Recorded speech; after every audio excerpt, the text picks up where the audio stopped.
Rain poured relentlessly over Montgomery, Alabama, the kind of storm that made even the most seasoned officers wish for an early end to their shift. Officer Daniel Hayes, a 6-year veteran of the force, sat in his cruiser, watching the road through streaks of water on the windshield. The dispatch radio crackled with static, then silence again. It had been quiet all night. Too quiet. That's when a black Dodge Charger caught his attention. The car drifted slightly across lanes before correcting. Hayes narrowed his eyes. "Possible DUI," he murmured, flicking on the blue lights. The Charger obediently slowed, pulling over to the shoulder. Hayes grabbed his flashlight and approached the driver's window, boots crunching against wet gravel. The glass rolled down halfway, revealing a calm but visibly tired black man in his early 30s. His eyes were alert, his hands visible on the steering wheel. "Evening, sir," Hayes began. "License and registration, please." "Of course, officer." The man handed them over without hesitation. "Name's Sergeant Marcus Hill." Hayes looked at the ID, Army credentials, everything valid. "You serving active duty, Sergeant?" "Retired. I work at the VA hospital now. Just finished a long shift," Marcus said, his tone even respectful. His fatigued eyes hinted at someone who'd seen too much, not just of this night, but of life. Hayes leaned slightly, catching a faint whiff of alcohol. "Have you been drinking tonight?" "No, sir," Marcus replied firmly. "Just coffee. I'm dead tired, but I'm not drunk." Hayes nodded, returning to his cruiser. He ran the plates. Clean. License, clean, nothing to hold him on. But then the radio crackled again. "Unit 27, be advised," came the dispatcher's voice. "Vehicle matching your stop's description linked to an armed robbery on Route 15. Approach with caution." Hayes's heart rate quickened. "Copy," he said grimly. He stepped out, right hand hovering near his holster. "Sir," he called, "I'm going to need you to step out of the vehicle." Marcus frowned. "What's going on?" "Step out." Slowly, hands where I can see them. Marcus's jaw tightened, but he complied. Rain beat down harder as he turned, hands raised, palms out. "Officer, I haven't done anything." "Turn around," Hayes ordered. He cuffed him, feeling that familiar tug between duty and doubt. "You're being detained for questioning." Marcus exhaled heavily, a quiet mix of anger and resignation. "You're making a mistake." "Then you've got nothing to worry about," Hayes said, leading him toward the patrol car. Inside, Marcus's phone began buzzing. VA Command Center? Hayes ignored it and drove toward the precinct, the silence between them heavy. The rhythmic sound of wipers filled the void. At the precinct, Marcus sat cuffed at a metal table. His clothes clung to him, soaked from the rain. Across the table, Hayes reviewed the preliminary report. "So you're telling me you were at the VA until 9:30? He asked. "That's right. My supervisor can confirm it." "I called." "No answer," Hayes said, suspicion creeping in. Marcus leaned forward slightly. "Check again. Her name's Dr. Elaine Porter. She'll verify everything." Hayes studied him. No twitching, no nervous sweating, no evasive language. Just steady eye contact. Something about him didn't fit the profile of a robber. Then, as Marcus adjusted his jacket, Hayes noticed a glint of metal around his neck. "What's that?" "My necklace," Marcus said cautiously. "Mind if I see it?" Marcus hesitated before nodding. Hayes reached forward, pulling the object into the light. It was a gold chain holding a circular medal, weathered, engraved, unmistakable. Hayes froze. This is real?" "Yes, sir," Marcus said quietly. "The Medal of Honor, awarded 3 years ago, Kandahar Province." For a moment, Hayes forgot how to breathe. The Medal of Honor wasn't just decoration. It was the nation's highest military recognition. Only a few living soldiers had one. he'd just cuffed one of them. Before Hayes could speak, the interrogation room door burst open. Captain Ross entered, phone in hand and face pale. "Hayes! Release him, now!" "Sir, what?" "Release him," Ross barked. FBI confirmed the robbery suspect was caught on camera 15 minutes ago. Completely different car, different man. Sergeant Hill here is clean. Hayes fumbled for the cuffs, his face red with embarrassment. Marcus rubbed his wrists, glaring but composed. "I told you," Marcus said quietly. "This was a mistake." I'm sorry," Hayes stammered. "Protocol, you understand?" Marcus met his eyes. Protocol or prejudice? The words landed hard. Hayes had no response. Ross cleared his throat awkwardly. "Sergeant Hill, we deeply regret the inconvenience. If there's anything we can do—" "There is," Marcus interrupted. "Find out why my car was flagged in the first place." Moments later, in Ross's office, the truth began to surface. Ross scrolled through his tablet, his brows furrowed. "This is strange," he muttered. "The robbery suspect, he was wearing a counterfeit Medal of Honor. Looks exactly like yours." Marcus's eyes narrowed. "You're telling me someone's impersonating me?" Ross nodded. "Even had a fake military ID with your name on it. Whoever did this has access to classified personnel data." Hayes stepped forward. Could it be identity theft? Marcus's jaw clenched. Maybe, or something worse. He reached for his phone, but it wasn't there. "Wait, where's my phone?" "You saw it in the car, right?" Hayes nodded. "Yeah, it rang earlier. Caller ID said VA Command Center." Marcus went pale. "That wasn't the VA. They don't call from that number." Hayes frowned. "Then who—" Before he could finish, the power flickered. Once, twice. Then darkness swallowed the precinct. Emergency lights blinked on, casting the room in an eerie red glow. From the interrogation room, a faint vibration broke the silence. A phone buzzing on the metal table. Ross turned toward the sound. The screen lit up. The same number glowed across it. VA Command Center.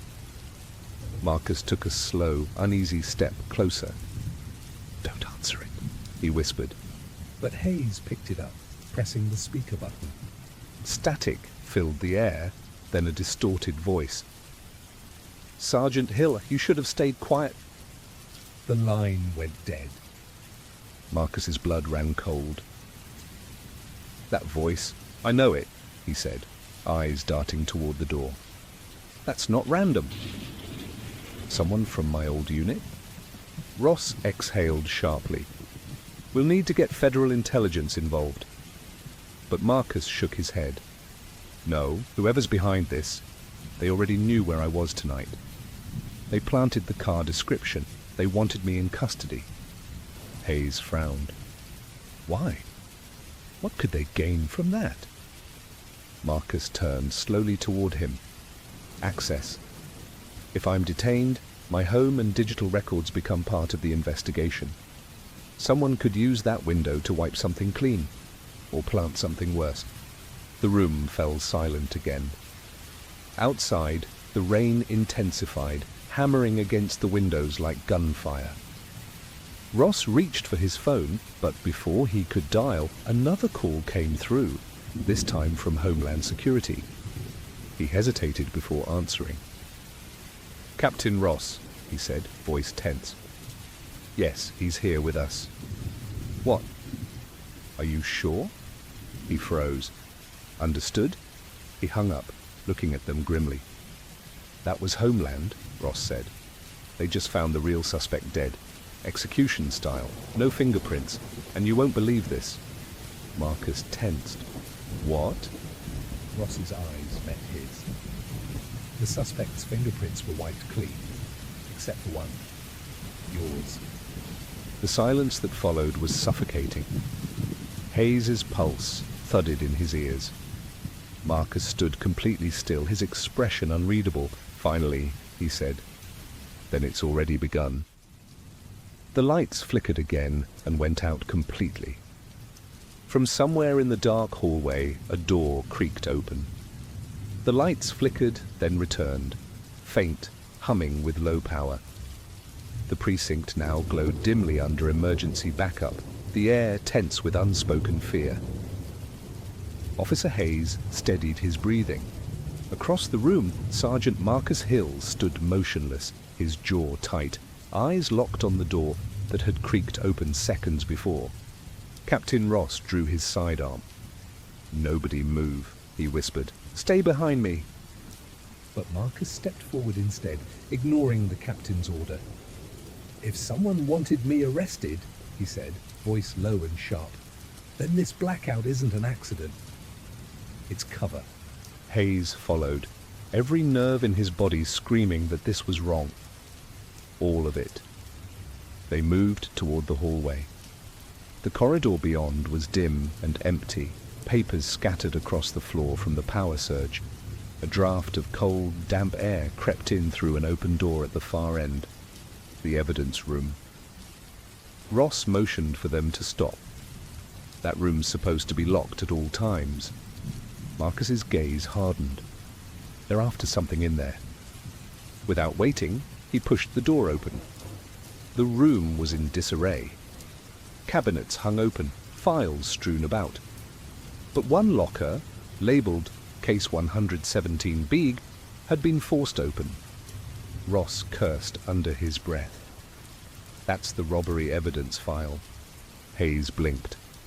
"The one Marcus was accused of?" Ross nodded grimly. "And it's gone. Every file, every fingerprint record.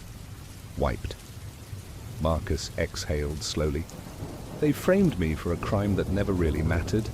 It was bait, a distraction." Ross frowned. Distraction from what? Before Marcus could answer, his phone buzzed, the screen flashing with a hidden number. He hesitated, then answered on speaker. "Sergeant Hill," came the same distorted voice as before. "Still playing hero, I see." Marcus clenched his fist. "Who is this?" "You don't remember?" The voice rasped. "Maybe that explosion scrambled your memory. But we remember you." The line went silent, then ended. Hayes looked at Marcus. "What explosion?" Marcus's eyes drifted, haunted. Kandahar. 3 years ago, a covert op gone wrong. Half my unit died, or so I thought. Ross's voice softened. "You think one of them survived?" Marcus nodded. "And now they're coming back to finish the job." Hours later. The storm outside hadn't eased. Marcus sat in the precinct lounge, staring at the rain hitting the window. Hayes joined him with 2 cups of black coffee. "You ever regret it?" Hayes asked quietly. "Serving?" Marcus shook his head. "No, what came after, every day?" He took a slow sip, then added, "When you wear that uniform, you believe you're doing something pure. But war doesn't make heroes, officer. It makes ghosts who can't find their way home." Hayes studied him for a moment. "You said someone from your unit might be behind this. Any names?" Marcus hesitated. "Captain Joel Price. He led the operation in Kandahar. Officially listed as KIA, body never recovered." Hayes frowned.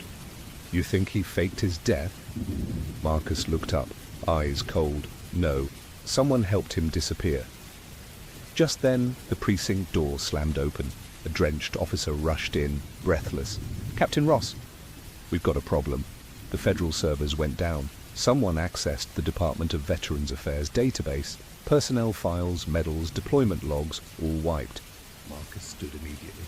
"That's it? That's what they wanted?" Ross frowned. "Explain." "They used me as a smokescreen," Marcus said. "By framing me, they drew attention here. While we were chasing ghosts, they were erasing real ones. People, missions, records that connect to something bigger." Hayes' gut twisted. "So, whoever's behind this isn't just targeting you. They're covering up everything." Marcus nodded. and the only person who could authorize that kind of access was someone in uniform. By midnight, a black SUV pulled up outside the precinct. Two men in suits stepped out, flashing badges. Special Agent Cormac, FBI, the taller one said curtly. We're taking over this case. Ross crossed his arms. This is still our jurisdiction. Not anymore, Cormac replied. This isn't about a robbery or mistaken identity. This goes beyond Montgomery PD. Marcus eyed the agents suspiciously. Where were you when I was being accused? Cormac smirked faintly. We were cleaning up the mess you left behind overseas, Sergeant. Marcus tensed. Hayes could feel the air thicken between them. You think I had something to do with this? Cormac shrugged. We think someone's using your identity. The question is, why did they have access to your encrypted records? Maybe because you gave it to them. That's enough, Hayes cut in. He's not the enemy here. Cormac ignored him. We'll be transporting Sergeant Hill to a secure location for questioning. Marcus stood. No, I'm not going anywhere. Cormac's tone hardened. That wasn't a request. Hayes instinctively stepped closer to Marcus, but Ross intervened. Stand down, both of you. If this is federal, let them take it. For now. Marcus's eyes locked with Hayes's. A silent warning. Then reluctantly, he allowed himself to be led out by the agents. As the SUV pulled away, Hayes couldn't shake the feeling that he'd just let a good man walk straight into a trap. 2 hours later, Hayes sat in his cruiser, staring at the rain, replaying everything in his head. The stop, the arrest, the medal, the call. Nothing added up. Then his radio crackled. Unit 27, this is dispatch. Do you copy? Go ahead. FBI transport carrying Sergeant Hill just went dark on Highway 231. Vehicles off-grid, no GPS, no comms. Hayes's blood ran cold. What do you mean off-grid? Last ping was 5 miles south of your location. Then, nothing. Hayes threw the cruiser into gear. I'm en route. The wipers struggled against the storm as he sped through the empty highway. When he reached the area, he spotted it. Tire tracks veering off the road into the trees. He followed them on foot, flashlight cutting through the darkness. 50 yards in, he found the SUV. Doors open, engine still running. The interior was empty. No agents, no Marcus. Then he saw it. Hayes's heart pounded. He called for backup, but before he could finish, a faint light blinked from the woods. A phone screen. He approached, cautiously. On the ground lay Marcus's phone. Screen cracked, battery flickering. A video was playing, live feed, time-stamped minutes ago. Marcus sat in a dim room, restrained, bruised but defiant. A man's voice spoke off camera, cold and calm. You should have stayed buried with the others, Sergeant. Now you'll die like them. Marcus lifted his head, blood trickling from his lip. You can kill me, he said hoarsely, but the truth's already out. The camera turned slightly, revealing the man's face, a soldier's uniform, tattered, familiar. Hayes's breath caught. Marcus had been right. It was Captain Joel Price, the man supposedly dead in Kandahar. The screen glitched, then went black.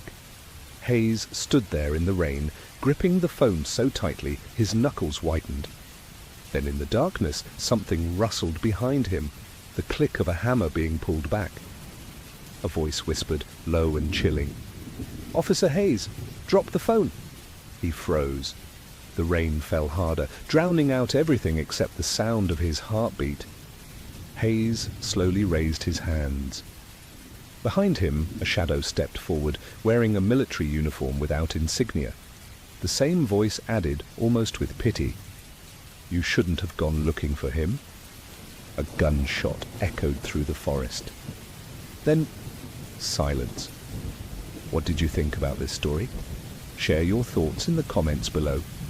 And if you enjoyed it, don't forget to hit the subscribe button for more gripping true crime stories and unexpected twists.